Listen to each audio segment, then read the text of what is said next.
Samarqand shahridagi Ishga marhamat monomarkazida viloyat sudlari raislarining sayyor qabuli hamda sayyor sud majlisi bo'lib o'tdi.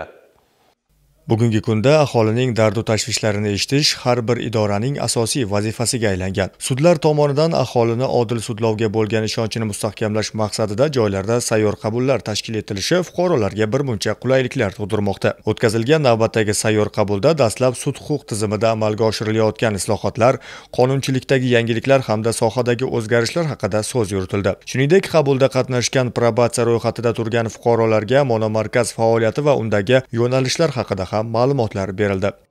Ushbu sayyor sud majlisida jazo muddatini o'tayotgan mahkumlarga nisbatan Jinoyat kodeksining 73-74-moddasi tartibida yengilroq turdagi jazoga almashtirildi. Bundan tashqari, viloyat sudi raislari tomonidan fuqarolarni qiynab kelayotgan muammolar hamda ularga nisbatan yuridik yordamlar ko'rsatish bo'yicha tavsiyalar berilib, ularning dardu tashvishlari eshitildi.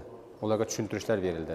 Joylarda sayyor qabullarni tashkil etilishi ehtiyotsizlik oqibatida jinoyat sodir etgan shaxslarning shartli ravishda jazodan ozod bo'lishida ham muhim o'rin tutadi. Shu yerning o'zida tashkil etilgan jinoyat ishlari bo'yicha Samarqand shahar sudining sayyor sud majlisi jarayonida jazoni o'tayotgan 50 nafar fuqarolar shartli ravishda ozod etilgan bo'lsa, 9 nafariga nisbatan jazoni yengillashtirish choralari ko'rildi.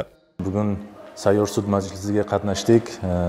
Ozodlikdan cheklash jazosiga tayinlanganman. Mana bugun muddatdan avval shartli ravishda ozod qilinyapman. Bundan juda ham xursandman. Sayyor qabul davomida jami 67 ta murojaat kelib tushdi. Shundan 59 tasi qanoatlantirildi, 8 tasiga tushuntirishlar berildi. Tashkil etilgan sayyor qabulda fuqarolarning nafaqat murojaatlariga ijobiy yechim topildi, balki ularga turli masalalarda huquqiy maslahatlar ham berildi.